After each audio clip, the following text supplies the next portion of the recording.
2020년 12월 20일 주일 예배를 하나님 앞에 올려드리겠습니다. 우리 다 같이 하나님 앞에서 우리가 주님의 축복의 통로가 되는 마음을 가지고 서로 축복하며 나아가서 우리 같이 일어나셔서 우리끼리 서로 인사하면서 축복하며 찬양하겠습니다.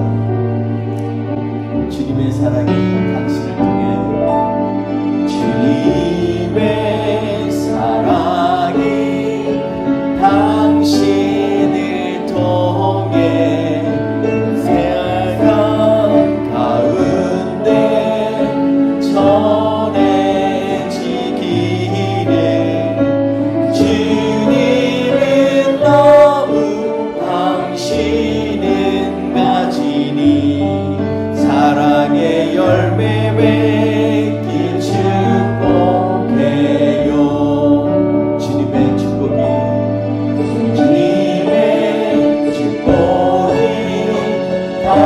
당신을 통해 열방 가운데 흘러가기를 주님은 너무 당신은 가지니 사랑의 열매 맺길 축복해요. 우리 한 번 더 찬양합니다. 주님의 축복이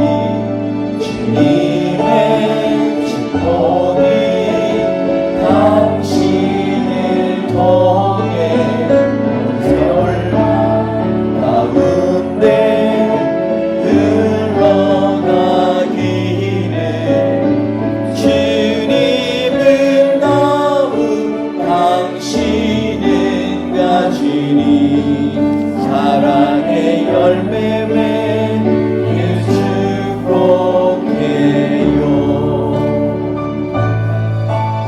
우리 내 평생 사는 동안 이 찬양하면서 주님 앞에 고백하며 나아가겠습니다. 다시 자리에 앉아서 같이 찬양하시겠습니다.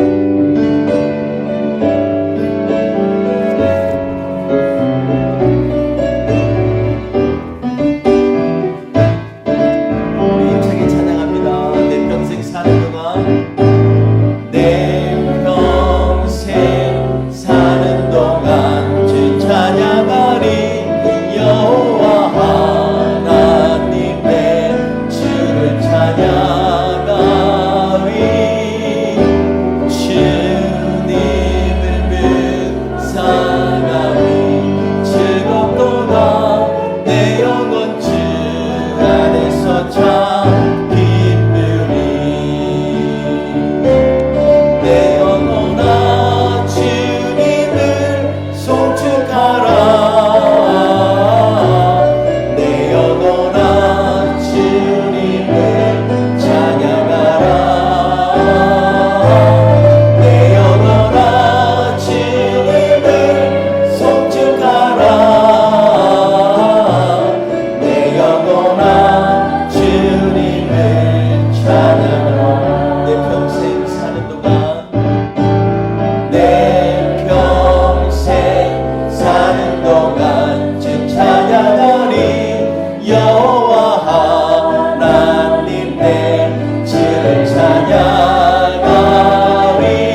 성탄절을 준비하는 그러한 기간이 우리가 대강절인 것을 알고 있습니다. 그런데 그 가운데서 우리가 의뢰하고 또 찬양하는 하나님은 바로 신실하신 하나님입니다. 이런 고백이 정말로 하나님 앞에 드려져야 될 줄 압니다. 하나님은 어제도 오늘도 내일도 동일하신 하나님이십니다. 오늘도 신실하신 하나님께서 우리의 삶을 만져주시고 또 예배 가운데에서 내가 너희가 둘 이상 내 이름으로 기도하면 내가 너에게 응답하리라 주님 말씀하셨습니다.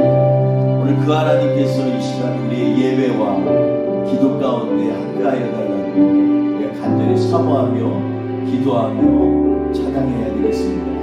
우리 같이 찬양하며 고백합니다. 아버지 사랑 아버지 사랑 내가 노래해 아버지 은혜 내가 노래해 그 사랑 변함없으신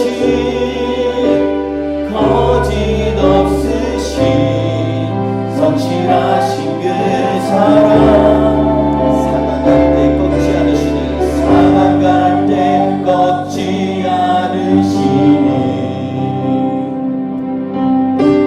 꺼져가는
없는 영원한 그 사랑, 그 사랑, 그 사랑, 날 위해 죽으신, 날 위해 다시 사신 예수 그리스도, 다시 오신 그 사랑, 지금도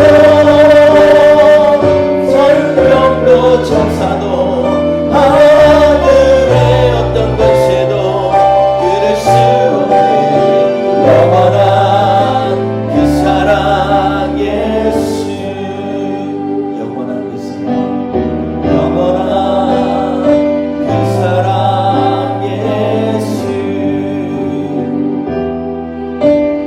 영원한 그 사랑 예수. 우리 이 시간에 눈을 감고 같이 하나님 앞에 기도했으면 좋겠습니다. 우리가 이 시간에 찬양했던 것처럼 온 만물을 창조하신 우리 창조주 되신 우리 주께서 이 시간에도 우리의 삶을 주관하여 주시고 인도하여 달라고, 그리고 우리의 갖고 있는 모든 문제가 있으면 주님 앞에 아뢰고, 우리가 갖고 있는 질병과 고통 가운데 있는 것들이 있으면 또 주님 앞에 아뢰기를 원합니다. 이 시간 같이 한 목소리로 하나님 앞에 고백하며 나아갑니다. 같이 기도하겠습니다. 하나님 아버지 감사합니다. 주님, 이 시간에 주님 앞에 주일 예배를 드리면서 간절한 마음으로 사모하며 주 앞에 고백합니다. 주님, 우리의 마음속에 있는 여러 가지 어려움과 고난과 역경과 슬픔과 아픔도 있지만 그 가운데서 역사하시는 주님을 바라보며 이 시간에 기도합니다. 주님, 우리와 동행하여 주옵소서, 새롭게 하여 주옵소서, 질병을 치료하여 주옵소서, 문제를 해결하여 주옵소서.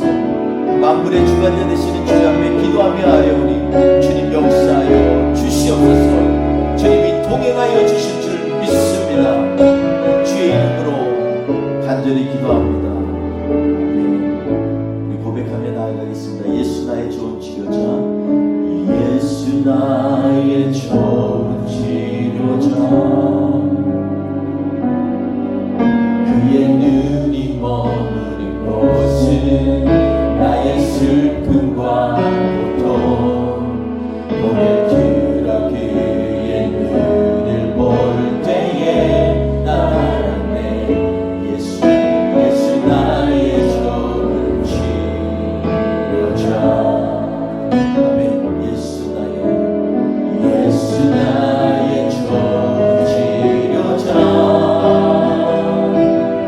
그의 손길이 닿는 곳은 나의 상처와 아픔, 영원히 잃을 것 같았던 눈을 감아줬네. 예수 나의 치료자. 나 노래하리라, 나 노래하리라, 천한 나를 돌아보신 그새 주를 찬양해. 나를 닿는 것까지 내 손 들리라. 예수 나의 치료자. 우리 한 번 더 찬양합니다. 예수 나의 좋은 치료자, 그의 눈이 머무는 곳은 나의 슬픔과 고통, 고개 들어 그의 눈을 볼 때에 나가네. 예수 나의 좋은 치료자, 예수 나의 좋은 치료자, 예수 나의 좋은 치료자,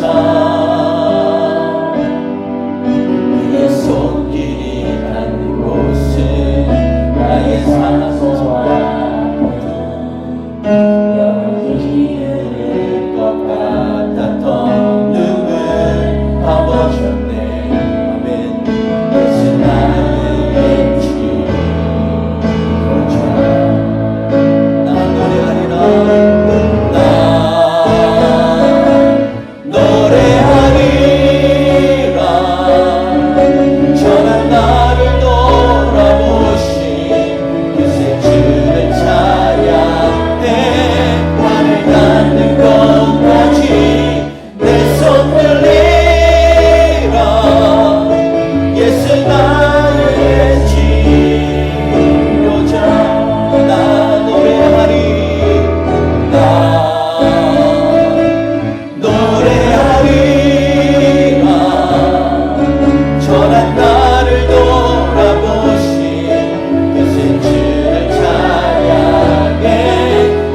닿는 것까지 내 손 들리라. 예수 나의 주. 이 시간에 우리를 치유하십니다. 나 노래하리라. 나 노래하리라. 전한 나를 돌아보시 요새 주를 찬양해. 나를 닿는 것까지 내 손 들리라. 예수 나의 집 이루어져. 예수 나의 집 이루어져. 예수 나의 집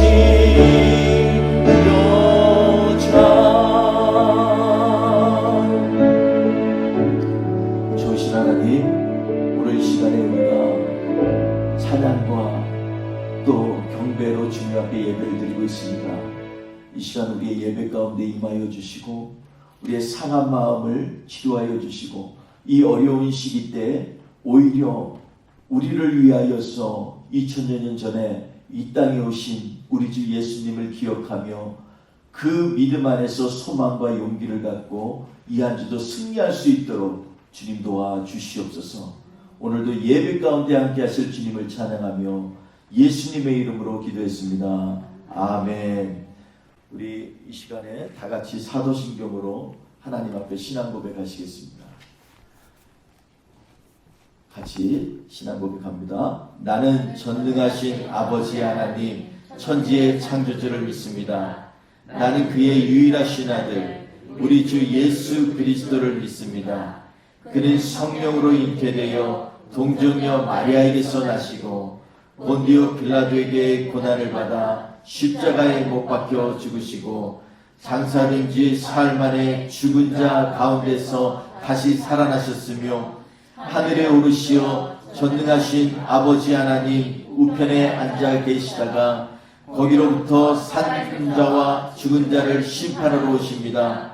나는 성령을 믿으며 거룩한 공교회와 성도의 교제와 죄를 용서받는 것과 몸의 부활과 영생을 믿습니다. 아멘. 우리 이 시간에 찬송가 126장 천사 찬송하기를 함께 찬양하겠습니다.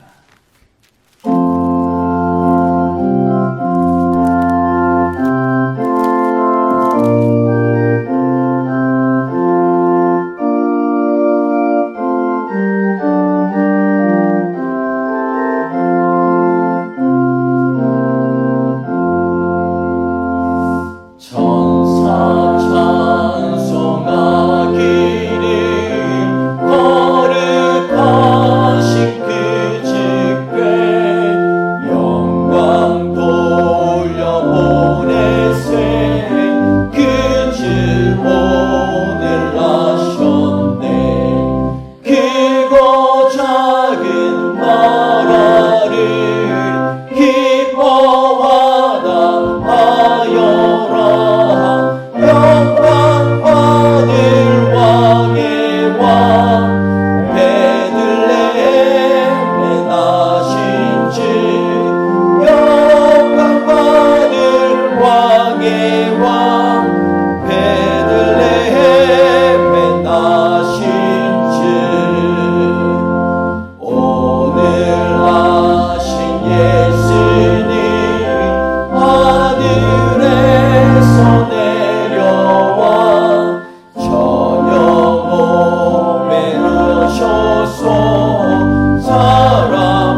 찬양하여라.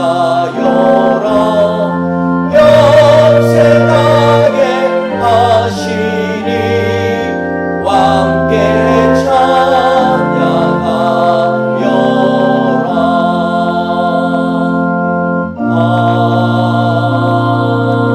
아멘.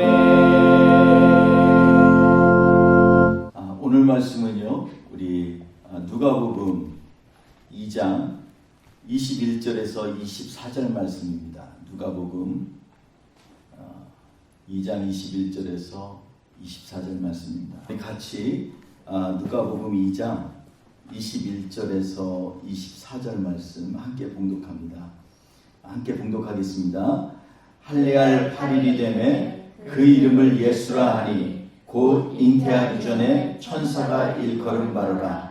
모세의 법대로 정결 예식의 날이 참에 아기를 데리고 예루살렘에 올라가니 이는 주의 율법에 쓴 바 첫 때에 처음 난 남자마다 주의 거룩한 자라 하리라 한 대로 아기를 주께 드리고 또 주의 율법에 말씀하신 대로 삼 비둘기 한 쌍이나 혹은 어린 집부들기 둘로 제사하려 함이더라. 아멘. 우리 오늘은 대강절 넷째 주 주일을 맞이해서 쓰고 말씀하신 대로라는 제목으로 우리 구주 예수님이 태어나신 그러한 사건의 의미를 되새겨보고자 합니다. 현재 우리가 인식하는 성탄절은 사실은 여러 가지 면에서 변질된 것들이 많이 있습니다. 우리가 성탄절 하면 굉장히 벌써 분위기가 좋잖아요. 그리고 화이트 크리스마스를 기대하고 뭔가 달콤한 그러한 사랑의 속삭임이 나눠지고 그리고 또 사람들마다 선물을 주고받고 이러한 여러 가지 것들을 우리가 생각하게 됩니다. 사실 그러한 부분들이 다른 것은 아닙니다. 왜냐하면 기쁜 날이기 때문에 서로 축복하고 좋죠. 그런데 원래 예수님께서 탄생하신 성탄절은 정말로 생각보다 심각한 그러한 이러한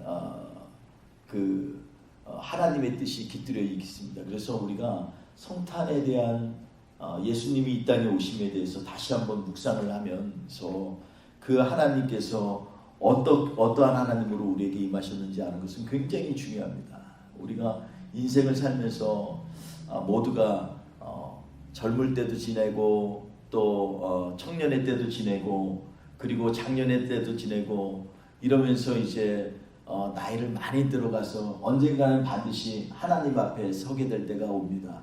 사람들은 그때를 모르고 자기 마음대로 계획하지만 계획대로 이 세상에서 되는 것은 거의 없습니다. 그래서 우리는 그러한 세상을 보면서 내 힘으로 사는 것이 아닌 거구나 이것을 알게 되는 것입니다. 오늘 본문 말씀은요, 그런 관점에서 보면 굉장히 의미 있는 말씀입니다. 그래서 짧지만 예수님의 탄생 후의 상황을 자세히 서술하고 있고 또 사실 한 생명이 태어난다는 것은 우리가 두 가지 관점에서 볼 수가 있는데 하나는 생물학적인 출생에 관한 것입니다. 어떤 부모로부터 어떤 장소와 환경에서 태어나는가 그런 거에 관한 것입니다. 그래서 우리는 생물학적인 탄생에 대해서 출생에 대해서 굉장히 기뻐하고 그리고 매년마다 서로 축하하는 일을 갖습니다. 왜냐하면 보여지는 탄생이기 때문에 보여지는 출생이기 때문에 그것이 굉장히 중요한 것입니다. 그런데 그 뒷면에 또 다른 출생이 하나 있습니다. 그것은 뭐냐면 사회적인 출생입니다. 그 아이의 사회적 배경과 역사적 사명 그리고 부모의 신앙과 기대와도 깊은 관련이 있습니다. 자기 자식 이름 짓는데 아무렇게나 그 이름을 짓겠습니까? 이름 안에 다 뜻이 있는 것입니다. 그리고 그 이름을 평생 불림을 받습니다. 그래서 사람들에게 이름은요, 그냥 단순하게 어떤 사람을 불리는 것을 넘어서서 굉장한 그러한 사회적인 연결고리가 있고 그리고 그 가운데서 그 이름이 갖는 중요함이 매우 크다고 할 수 있겠습니다. 지난주 우리는 예수님의 생물학적인 출생에 관해서 살펴보면서 하나님의 아들 예수 그리스도에 관한 말씀을 묵상해 보았습니다. 그리고 계속하여 이번 주에는 사회적인 출생, 즉 예수님에게 주어진 신적인 부르심의 의미와 교회 공동체 안에서 교회 공동체에게 주어진 그런 사회적인 그런 의미에 관해서 살펴보려고 합니다. 오늘 본문을 통해서 우리가 주의하여 살펴봐야 할 것이 있는데요. 하나님의 신적 부르심이 법과 깊은 관련이 있다는 것입니다. 그래서 철저히 하나님께서 세우신 법에 기초하여 예수님의 출생, 그리고 그의 정체성, 그리고 예수님의 이 땅에서의 사역과 운명이 준비되어졌다는 것입니다. 그래서 오늘 본문 말씀을 보면 좀 처음 성경을 접한 사람은 갸우뚱할 정도로 낯설은 단어들이 많이 나옵니다. 할례할 8일이 되매 할례라는 말이 나오고요. 22절에 보니까 모세의 법대로, 그리고 23절 24절에 보니까 주님의 율법에 쓴 바, 주님의 율법에 말씀하신 대로, 이렇게 전혀 우리가 생각하기에 낯설은 그러한 대목들이 나옵니다. 그러나 한 가지 공통적인 것은요, 이 예수님의 사회적인 출생 가운데에서 법하고 깊은 관련이 있다라는 것입니다. 그래서 이 법에 대해서 우리가 성탄절을 맞이하는데 좀 전혀 맞지 않는 것 같은 그러한 느낌, 이 감정이 호소하는 것이 아니라 성경은요, 법에 대해서 얘기를 하면서 예수님의 출생을 얘기하고 있다는 것입니다. 백과사전에 보면 법이란 질서를 유지하고 사회가 유지되기 위해 정의를 실현함을 목적으로 하는 국가 혹은 사회적 결속력이 있는 공동체 혹은 교회 등과 같은 그룹에서 공권력을 통해 강제력을 수반하는 사회적인 규범 혹은 관습을 말한다고 정의하고 있습니다. 그런데 성경에서 보면 하나님께서 보여주신 몇 가지 법들이 등장합니다. 여러분, 성경에는요 여러 가지 법들이 있는데 첫째로는 뭐냐면 절대적인 법이 있습니다. 이것은 하나님께서 다스리고 통치하시는 것으로 전 세계가 반드시 창조 질서에 따라 유지되기 위하여 하나님께서 만드신 법입니다. 예를 들어서 날과 시와 때와 연한을 두셨다, 이런 것처럼 날이 갑자기 월요일이었다가 점프해서 금요일 되는 경우는 없습니다. 월요일 다음에 반드시 화요일이 옵니다. 그래서 이렇게 절대적인 법이 있습니다. 또 밤이 있고 낮이 존재하는 것, 밤이 없이 낮만 존재하고 이런 것은 없습니다. 먹으면 반드시 또 배출해야 되는 것, 이런 것들이 다 하나님이 만드신 그런 절대적인 법입니다. 그냥 먹기만 하고 배출을 안 하면요 사람은 며칠 못 삽니다. 그래서 우리는 이런 것들을 절대적인 법이라고 얘기를 하고 있습니다. 또 다른 법이 있는데, 또 다른 법은 어떤 법이냐면 바로 생명의 법입니다. 그래서 생명을 얻게 하고 생명을 유지하기 위하여서 하나님께서 생명에 대한 의미를 부여한 법이 있습니다. 가장 중심적인 법이 에덴 동산 중앙에 선악을 알게 하는 나무를 두었는데 이 열매를 먹지 말라라고 주님이 하신 말씀입니다. 이것은 뭐하고 관련이 되냐면 생명하고 직접 관련이 되어 있기 때문에 그렇습니다. 먹으면 죽게 된다는 거죠. 그러니까 이 법은요 상위법입니다. 하나님께서 세상을 창조하실 때 전체 우주의 질서에 맞는 그런 원칙을 만든 절대적인 법이 있고, 또 하나는 모든 생명에게 반드시 그 생명을 유지하기 위해서 주신 법이 있는데, 그것은 뭐냐면 하나님께서 먹지 말라고 한 선악을 알게 하는 나무를 먹지 말라는 것입니다. 그래서 이렇게 성경에 보면 반드시 우리에게 지켜야 될 상위법들이 있는데, 이런 것들은 바로 하나님께서 우리 인간을 만드시기 이전부터 갖고 계셨던 그러한 원리와 계획이라는 것입니다. 왜냐하면 먹으면 정령 죽으리라, 이것은 정말로 우리에게 심각한 도전이고 그리고 경고이라는 것입니다. 이 선악을 알게 하는 나무에 독이 있어서 그랬을까요? 그렇지는 않습니다. 세상 만물을 창조하신 하나님께서 이 나무의 열매를 먹지 말라는 명령을 하신 것은요, 인간인 아담과 하와에게 자신들이 피조물임을 깨닫게 하시려고 제한을 두신 유일한 법이기 때문입니다. 그러므로 이 나무의 열매를 먹지 말라라는 단 하나의 명령을 어기면요, 인간은 하나님의 말씀에 모든 것을 어기는 것이 됩니다. 그리고 하나님의 그 명령의 말씀을 어긴다는 것은 온 우주와 생명의 근원이시고 만물의 주관자이신 하나님을 반대하는 것이고요, 그리고 대적하는 것이 되기 때문입니다. 그래서 이 명령, 동상 중앙에 있는 선악을 알게 하는 나무의 열매를 먹지 말라 하는 이 명령을 어기게 되면 생명을 잃게 되는 것입니다. 그 이유는 생명의 근원이신 하나님을 잃는 것이 되기 때문에, 생명을 잃는 것이나 같은 것이기 때문입니다. 그 다음 단계의 법이 있는데, 그것은 성경을 알지 못하는 사람에게도 유명한 사람이 있습니다. 모세라고 하는, 그죠? 모세가 시내산에서 하나님께 받은 이 법입니다. 이것을 소위 율법이라고 얘기합니다. 그리고 이 율법이 조금 더 확대되면은 부차적으로 규례와 계명까지도 포함되게 됩니다. 그리고 예수 그리스도의 죽음과 부활 이후에 주신 또 다른 법이 있는데, 이 법은 뭐냐면 성령의 법이다라는 것입니다. 그래서 이 성령의 법은 사람을 살리는 법입니다. 로마서 8장 1절에서 2절까지 보면은요, 그러므로 이제 그리스도 예수 안에 있는 자에게는 결코 정죄함이 없나니, 2절 같이 한번 읽어볼까요? 이는 그리스도 예수 안에 있는 생명의 성령의 법이 죄와 사망의 법에서 너를 해방하였음이니라. 아멘. 예, 이렇게 말씀하고 있습니다. 이러한 법의 이해를 기초하여 오늘 본문에 나오는 법들을 보면 왜 예수님이 우리에게 오셨는지를 분명히 이해할 수 있습니다. 21절에 보면은요, 유대인의 율법의 핵심이며 굉장히 중요시 여기는 할례를 태어난 지 8일 만에 율법대로 받는 장면이 나옵니다. 그리고 22절에서는 모세의 법대로 라고 쓰여 있으면서 정결 예식의 날을 채우고 예루살렘 성전에 그 부모가 아기 예수님을 데리고 올라간 것을 기록하고 있습니다.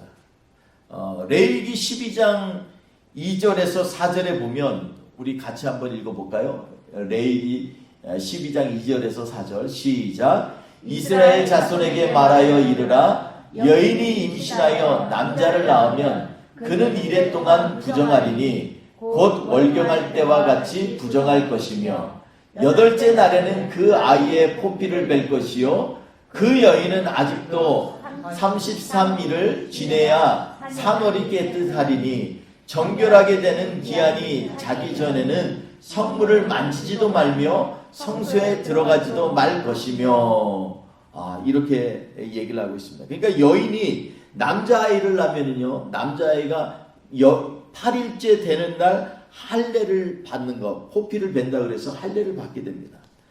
그리고 그날로부터 33일이 지나면, 합하면 며칠이냐면 40일이 지났을 때에야 그 여인이 정결하게 된다라고 성경은 얘기하고 있다는 것입니다.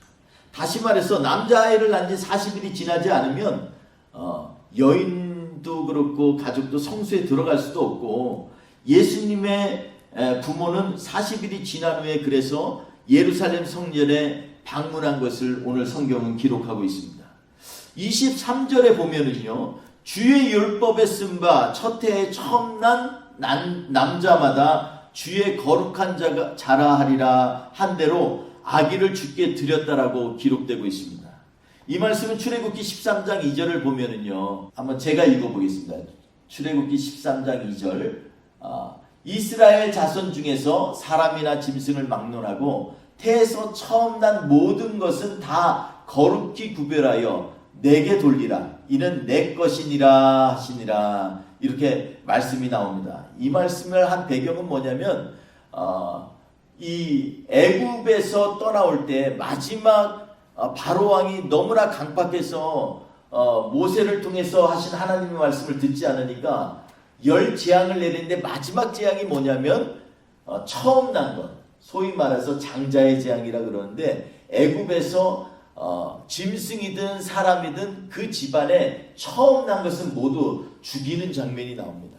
왜냐하면 하나님의 말씀을 거역하면은요, 그것은 사망에 이르기 때문에 그렇습니다. 그런데 이때에 하나님께서 이스라엘 백성에게 이런 명령을 내서 집에 들어가는 그런 대문의 문설주에 어린 양의 피를 바른 그런 집들은 다 넘어간다. 그래서 유월절이라고 얘기합니다. 파스오버, 뛰어넘다라는 뜻이죠. 그래서 유월절입니다. 이것을 기념하려고 하신 말씀이 바로 오늘 출애굽기 13장 2절에 있는 말씀입니다. 다 구별하라는 것입니다. 장자가 처음 난 것은 다 구별해서 그걸 하나님 앞에 드리라는 것입니다. 왜냐하면 그것은 내 것이니라 이렇게 말씀하셨습니다. 그래서 특히 계속해서 출애굽기 13장 12절에 보면 더 주목되는 것은 뭐냐면 너는 태에서 처음 난 모든 것과 내게 있는 가족의 태에서 처음 난 것을 다 구별하여 여호와께 돌리라. 수컷은 여호와의 것이니라. 수컷은 여호와의 것이라는 것입니다. 그리고 남성도 여호와의 것이다 라는 것을 지금 얘기하고 있습니다. 여기 이 말씀을 가지고서 뭐 남자와 여자를 이렇게 차별한다 이렇게 얘기하는 경우가 있는데, 이 말씀을 오늘 좀 본문에서 이해를 하면 그런 오해가 다 사라지게 되어 있습니다. 그래서 본문 23절, 오늘 누가복음 2장 23절에 보면 첫 해에 처음 난 남자마다 라고 풀어서 기록하고 있습니다. 그런데 원래 본문에서는요, 그릭에서는 어떻게 얘기하고 있냐면 태를 열어서 나온 남자아이라는 뜻으로 정확히 해석할 수가 있습니다. 그러니까 첫 해에서 나온 처음 남자라는 말이 아니라 원래 원어에서는 태를 열어서 나온 남자아이 이렇게 되어 있습니다. 태를 연다는 것은 처음 낳은 아이에게 틀린 해석은 아니지만 원래 본문에서 의도하는 바가 희석될 수 있습니다. 그렇다면 오늘 본문이 정말로 말하고자 하는 원래 의도는 무엇일까요? 출애굽기와 레위기에까지 세밀하게 인용하면서까지 이렇게 말하고자 하는 오늘 본문에서의 하나님의 마음은 과연 우리가 무엇일지 우리는 알아보아야만 하겠습니다. 21절에서 24절의 말씀을 정확히 해석하기 위한 한 가지 키워드가 있습니다. 본문에서 반드시 짚고 넘어가야만 하는 한 단어가 오늘 21절에서 24절 가운데 있는데 그것은 바로 예수라는 이름입니다. 여기 21절에 뭐라고 얘기하고 있냐면 이 할례할 8일이 되매 그 이름을 예수라 하니, 이 본문을요 원래 말로 하면 때가 찼는데 어떠한 때냐면 할례를 받을 때가 찼는데 그때 예수라는 이름을 주었다라는 것입니다. 그래서 이 말씀 바로 여기에서 이 말씀이 24절까지 전체 이 예수님이 태어나서 탄생하는 모든 과정 가운데에 가장 핵심 키워드로 오늘 본문 말씀을 보면 이 예수라니 곧 잉태하기 전에 천사가 일컬음받아. 그러니까 태어나기 전에 천사에게 이미 주신 이름이라는 것입니다. 이 이름 때문에 오늘 이 일들이 일어난다라는 것입니다. 할례 받는 것도 얘기하고 성전에 정결 예식을 지나고 성전에 올라가는 것도 얘기하고, 그리고 오늘 본문 말씀 가운데에서 우리가 23절, 24절처럼 그가 거룩한 자라고 이 일컬음을 받는 것도 얘기하고, 그리고 제사를 드리는 거에까지도 얘기하는 것이 전부 뭐하고 관계가 되어 있냐면 예수라는 이름하고 연관이 되어 있다는 것입니다.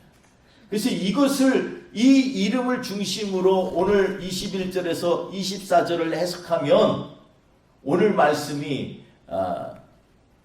좀 드라마틱하진 않지만 우리에게 있어서 엄청 중요한 모세의 법, 율법, 그리고 주의 율법, 오늘 본문에 계속 강조하는 이 법에 대해서 대입하여 오늘 본문을 해석해 보면 그 내용이 확연하게 드러난다는 것입니다. 예수는 히브리어로 뭐냐면 예수아라고 얘기합니다. 이 원래 이름은 예수아입니다. 그 뜻은 여호와는 구원이시다 라는 의미입니다. 그러니까 여호와의 구원의 계획을 밑바탕에 두고 보면 오늘 본문에 나오는 구절들이 무엇을 말하려는지 선명하게 보이기 시작합니다. 좀 더 오늘 본문 말씀을 집중해서 보면 21절에 나오는 할례는 아주 신비한 예식입니다. 사실은 하나님께서 창조하시고 나서 따로 사람의 몸을 손대서 포피를 자르고 할례를 준다라는 것, 이것은 정말로 이해가 안 될 수가 있습니다. 그런데 모세가 시내산에서 하나님으로 받은 율법을 받기 훨씬 전에 아브라함에게 하나님께서 명령하신 법이 어떠한 법이냐면 바로 이 할례의 법이라는 것입니다. 반드시 아브라함과 그에게 속한 모든 남자들은 할례를 받아야만 했습니다. 그런데 하나님께서 명령하신 온전한 할례를 받는 것은 그냥 할례가 아니라 포피만 베면 할례지, 이게 아니에요. 그 앞에 중요한 단어가 있는데 뭐냐면 이것은 이 여덟째 날 할례를 받으라는 것입니다. 그래서 이 온전한 할례를 받은 사람은 누구냐면요, 아브라함에게 명령했지만 실제로 받은 사람은 아브라함의 아들 이삭이었습니다. 그러니까 99세 때 아브라함과 그 시스터들이 전부 다 할례를 받긴 받았어요. 그런데 태어난 지 8일째 된 날 할례를 받는 것은 이삭이 처음이었습니다. 이게 굉장히 중요한 의미여서 제가 이렇게 설명을 하는데, 창세기 17장 13절에 보면 할례를 받는 이유를, 창세기 17장 13절 우리 중요하니까 한번 같이 읽어보겠습니다. 시작. 너희 집에서 난 자든지 너희 돈으로 산 자든지 할례를 받아야 하리니 이에 내 언약이 너희 살에 있어 영원한 언약이 되려니. 와, 이게 굉장히 중요합니다. 그러니까 이 언약이 왜 표피를 뱉냐면 너희 살에 있어 영원한 언약이 된다는 것입니다. 그러니까 매일 삶 가운데서 하나님이 언약하셨지, 이것을 기억하게 된다는 것입니다. 그렇기 때문에 왜 8일째 표피를 베는 것이 중요한지가 더 궁금해집니다. 왜일까요? 이것은 예수님의 이름과 연결하여서 보지 않으면 정확한 해석이 어렵습니다. 그러니까 8일째 되던 날에 할례를 행하라고 하신 이유를 여호와께서 구원하시는 표징이 되게 하려고 하셨다는 것입니다. 하나님 여호와께서 8일째 할례를 받는다, 이 얘기가 왜 중요하냐면 이것은 우리의 구원과 직접적으로 관련이 있기 때문이라는 것입니다. 하나님께서 우리가 잘 아는 것처럼 7일 동안 세상을 창조하셨습니다. 그렇죠? 성경 창세기 1장 2장을 보면 세상 사람들은 학교에서 진화론을 가르치지만 실제로 진화론의 근거를 따져보면 학자들도 갸우뚱합니다. 그래서 요즘에는 점진적 진화론 뭐 이래가지고 이 말을 바꾸면서 애매하게 돌려내고 있는데, 실제로 명확하게 얘기하는 것은 성경밖에 없어요. 하나님이 세상을 창조하셨다. 그죠? 그래서 7일 동안 세상을 창조하신 것입니다. 궁창을 만들고 물을 만들고 구름을 만들고, 그리고 또 땅을 만들고, 그리고 식물과 채소를 나게 하고, 그리고 온 짐승들을 만들고, 그리고 해와 달과 연을 만들고, 그리고 그 가운데서 하나님께서 사람을 만드셨습니다. 그리고 7일째 되던 날은 또 복을 주셨어요. 그래서 여기까지가 다 창조의 날짜에 속하는 것입니다. 그러니까 우리는 이것을 생각해보면 우리가 이해가, 하나님을 온전히 이해할 수 없는 것이 당연한 것입니다. 우리는요, 시간의 프레임 안에 갇혀 있잖아요. 근데 하나님께서 뭐라고 하니? 예수님이 그러시죠. 너희는 하나님께서 얘기하실 때 나는 아브라함의 하나님, 이삭의 하나님, 야곱의 하나님이라고 한 것을 알지 못하느냐? 하나님은 산자의 하나님이시다. 이 얘기는 뭐예요? 그 아브라함이 살았을 때도 하나님이고, 이삭이 살았을 때도 하나님이고, 그의 아들 야곱이 살았을 때도 하나님, 똑같은 하나님이시라는 거예요. 시간의 구애를 받지 않는다는 것입니다. 이 관점에서 이해가 우리는 잘 안 돼요. 왜냐하면 내가 과거에 겪었던 하나님과 미래에 겪었던 하나님이 동일한 하나님이라는 것을 우리는 이해가 잘 안 되는 것입니다. 몇백 년 전에 우리나라에 복음이 전하여져서 왔던 하나님과 지금의 하나님이 같다라는 것을 우리의 관점에서는 그것을 이해를 못해요. 그 시간이 있기 때문에 그 시간을 우리가 초월할 수가 없다라고 생각하는 것입니다. 근데 하나님은 창조 때 영과 해와 실을 만들고, 그리고 해와 달을 만드시고 우주에 있는 모든 항체들을 다 만든 것입니다. 그런데 하나님께서 창조하신 피조물 중에 최고이며 유일하게 하나님의 형상대로 지음을 받은 인간이 하나님의 말씀을 어김으로 죄를 짓게 되고 이로써 하나님을 떠나게 된 사건이 일어납니다. 선악을 알게 하는 나무의 과실을 먹으면 정령 죽으리라. 하나님의 말씀은 율법의 원래 원형입니다. 율법이 있기 전에도 율법의 모양으로 하나님께서 주신 것이라는 것입니다. 그래서 너는 죽으리라. 먹으면 죽을 거야. 진짜 죽을 거라니까. 정녕 죽으리라. 이렇게 거듭 강조하며 경종을 주신 하나님의 말씀을 간직하지 못한 인간에게는요, 이거 어기게 돼서 그래서 죽게 된 인간에게는 절망밖에 남는 것이 없습니다. 그리고 소망이 없는 인간에게 할례는 반드시 지켜야만 하는 율법인 동시에 몸에 항상 지니는 하나님의 약속이며 소망이 된 것입니다. 여러분, 그러므로 8일째 할례라는 말은요, 우리가 정녕 죽을 수밖에 없는데 다시 우리에게 언약을 주신 그 할례 사건을 세상을 하나님이 창조하신 7일을 넘어서서 다시금 그 재창조의 역사의 시작점인 8일째라는 의미를 이해하지 않고서는 이것이 무슨 의미인지 우리가 알 수 없다는 것입니다. 특별히 이게 예수라는 이름과 연관해서 보면 아주 명확하게 이 말씀은 바로 창조 때의 일을 가르치는 것을 우리는 알 수 있다는 것입니다. 왜냐하면 21절에 할례할 8일이 되니 그 이름을 예수라 하였다라고 말씀하기 때문에 그렇습니다. 다시 말해서 여호와께서 구원하시는 날을 상징적으로 나타내주는 날이 8일이요. 할례는 몸에 지니는 하나님의 구원의 언약의 표징이기 때문입니다. 할례를 말하면 당연스럽게 하나님의 구원을 생각하게 되고, 구원을 생각하면 자연스럽게 생명의 약속이 있는 에덴 동산이 기억나게 됩니다. 22절에 보니까 율법에 꽂힌 예루살렘 성전이 등장합니다. 이것도 예수님과 연관해서 보면 예루살렘 성전이 우리가 무엇을 얘기하냐면 바로 예배를 드리고 하나님 앞에 기도하고 그들을 소원을 구하는 장소라는 것을 알게 됩니다. 왜냐하면 여기에서 예배 드리는 이유도 바로 우리를 구원하시는 하나님이시기 때문입니다. 23절에도 예수라는 이름과 연결해서 보면 여자의 태를 열고 나오는 하나님으로 이해할 수 있습니다. 23절을 보십시오. 이는 주의 율법에 쓴 바 첫 해에 처음 난 남자마다 주의 거룩한 자라 하리라. 이게 일반적으로 얘기할 때는 우리 이 남자를 얘기하니까 이거 남자마냐 이렇게 얘기할지 모르지만 이 원래 이 율법의 원래 원형은 뭐냐면 이 처음 태를 가르고 나온 사람이 누구냐면 우리를 구원하시는 분이다 라는 거 연결이 되면 이게 바로 예수님이라는 것입니다. 그러니까 이 말씀을 보면 너무나 놀랍지 않습니까? 사람의 몸에서 구원자가 나오신다는 거 이게 이해가 안 되는 거죠. 모두가 죄인인데 당신 죄인이 아니야? 이러잖아요. 그런데 그게 아니라는 것입니다. 그래서 23절의 말씀에서도 바로 이러한 남자가 바로 예수님이기 때문에 그를 어떠한 사람이라고 기록하느냐? 주의 거룩한 자다. 이렇게 말씀하고 있는 것입니다. 그리고 24절에도 보면 여기에 보면 지금 제사를 드리는 장면이 나옵니다. 그러면 21절에서 24절까지 보면 역사의 파노라마가 흘러갑니다. 첫째는 뭐라고요? 할례 8일 이거 하면 뭐가 생각이 나야 돼요?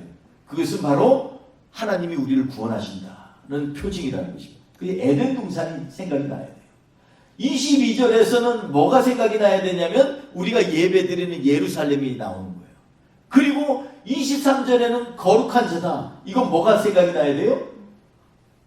우리 예수 그리스도가 몸인 그 성전이 생각이 나야 됩니다. 그러니까 예수 그리스도가 처음에 에덴 동산에서 예루살렘에서 우리가 갖고 있는 신령과 진정으로 예배를 드리는 우리의 몸으로, 그리고 이 땅에 오셔서 마지막 하신 일이 뭐냐면 제물로 자신을 바쳤다라는 것입니다. 24절이 그 얘기를 하는 것입니다. 그래서 이 얘기를 생각하면 너무나 허무한 것처럼 느껴집니다. 아니 우리를 구원하실 분이 이 땅에 오시는데 처음에는 에덴 동산에서 우리가 죄를 졌기 때문에 다시금 소망을 주시려고 할례의 표징이 되셔서 우리에게 이렇게 에덴 동산을 기억나게 해서 회개케 하시고 돌아오게 하시다가, 그리고 예루살렘에 하나님의 성전을 지어서 그곳이 성전 대신 예수 그리스도를 생각나게 하다가, 이제는 우리의 몸이 거룩한 몸인지 알지 못하느냐, 그러므로 우리가 하나님의 성전이 되어야 된다는 것을 알게 하시다가, 그래서 이 땅에 오셔서 마지막 하신 일이 뭐냐면 죽임을 당하셨다는 것입니다. 왜 그랬을까요? 구원하시기 위해서라는 것입니다. 아멘. 그래서 성탄절의 의미는요, 우리가 생각하는 것처럼 그렇게 로맨틱하고 낭만적이지가 않습니다. 철저히 하나님의 말씀을 깨닫게 하고 그 말씀이 순종하여서 우리의 구원을 이루는 그런 과정들을 이루시기 위해서 어릴 때부터, 태어나자마자부터 모든 순서를 다 말씀으로 성취하시는 그러한 일들을 하신 것이 바로 예수님이라는 것입니다. 아멘.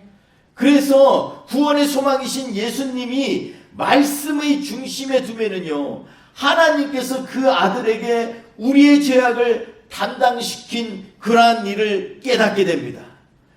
그로 인해서 감사가 나오고 감격이 나옵니다. 왜 우리 주 예수께서 율법에 쓰고 말씀하신 대로 우리에게 오시고 율법을 이루셨을까? 법을 왜 이루셨을까? 이 선악을 알게 하는 나무의 과실을 먹으면 천명 죽으리라, 율법의 원형에서부터 모세에게 주신 율법에 이르기까지 모든 명령과 저주를 다 이 땅에서 담당하시려고 우리 예수님께서 이 땅에 오셨다라는 것입니다. 아멘. 이것이 성탄절의 참된 영적인 의미입니다. 아멘. 우리의 예배도 이와 마찬가지입니다. 예배 안에 예수님이 계셔야 하나님이 받으시는 예배가 됩니다. 아멘. 예배 안에 예수님의 보혈이 있어야 참된 속죄의 은혜를 깨닫게 되고 그것이 우리의 삶 가운데 흐르게 됩니다. 아멘. 예배에 예수님의 영이 계셔야 우리는 거룩한 성도가 됩니다. 아멘. 여호와 하나님께서 구원하셨다. 여호와 하나님께서 구원하셨다. 아멘. 여호와 하나님께서 구원하셨다. 아멘. 이 말씀이 성탄절에 울려 퍼져야만 되는 메시지라는 것입니다. 아멘. 성탄의 참된 의미는 오직 예수의 이름이 우리 마음속에 되새겨질 때에만 진정으로 예수님의 오심을 기뻐하게 되며 그 은혜에 감격할 수 있게 됩니다. 사랑하는 성도 여러분, 오늘도 주님의 이름이 우리의 생활과 예배 가운데 능력으로 임하시기를 주의 이름으로 축원드리겠습니다. 아멘. 우리 같이 잠시 눈을 감고 기도하겠습니다. 이 시간에 주님 앞에 기도하면서 하나님의 사랑을 우리가 한번 생각해 봤으면 좋겠습니다. 말로 형용할 수 없는 하나님의 사랑, 그 크신 하나님의 사랑이라는 것입니다. 하늘을 두루마리 삼고 바다를 먹물 삼아도 도대체 이것을 다 감당할 수가 없는 것이 바로 이 땅에 오신 우리 예수 그리스도를 통하여서 이루신 하나님의 사랑이십니다. 죄를 범한 우리 영혼들을 구속하고 구원하시기 위해서 그 아들을 보내셨다라는 것입니다. 그리고 제물로 죽이셨다라는 것입니다. 이것이 바로 성탄절에 우리가 묵상하고 하나님 앞에 고백해야 될 그러한 은혜의 말씀이요, 우리의 삶의 가장 중심이 되어야 될 그러한 고백인 줄 믿습니다. 우리가 다시 한번 그 주님을 입술로 고백하고 찬양하면서 주님 앞에 나아가기 원합니다. 같이 찬양합니다. 그 크신 하나님의 사랑 말로 다 형용 못하네. 저 높고 높은 별을 넘어 이 낮고 낮은 땅 위에 죄 범한 영혼 구하려 그 아들 보내셨네.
땅에서 우리가 메리 크리스마스라고 고백하면서도 잊고 있는 정말로 중요한 사건에 우리가 주목하기를 원하십니다.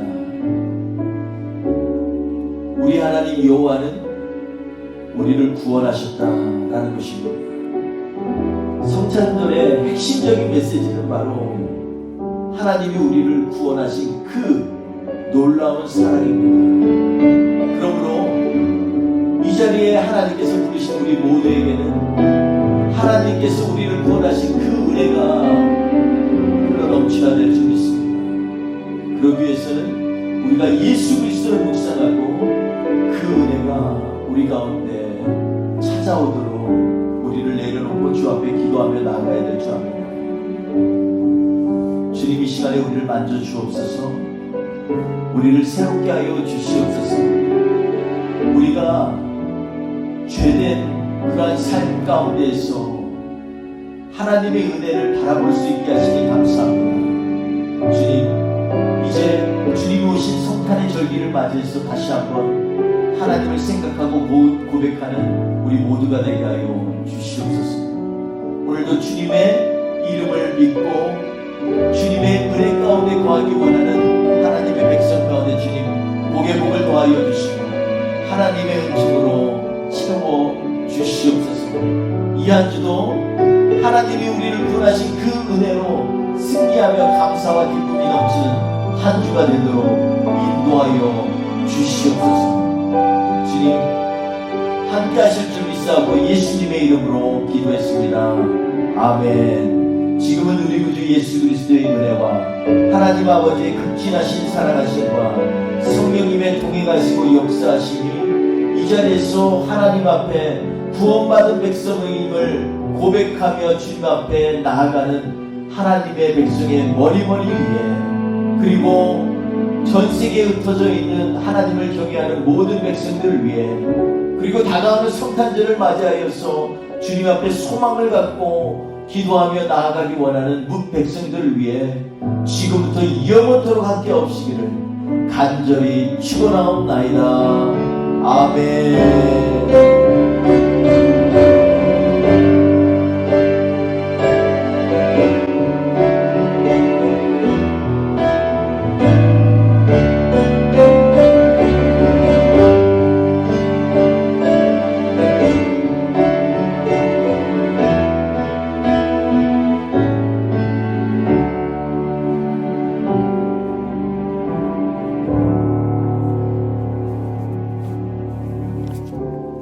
예배를 마쳤습니다. 우리 좌우 옆 사람에게 한번 고백해 볼까요? 우리는 구원받았습니다. 우리가 예수님이라는 이름을 부를 때마다 하나님이 우리의 구원이 되시는 또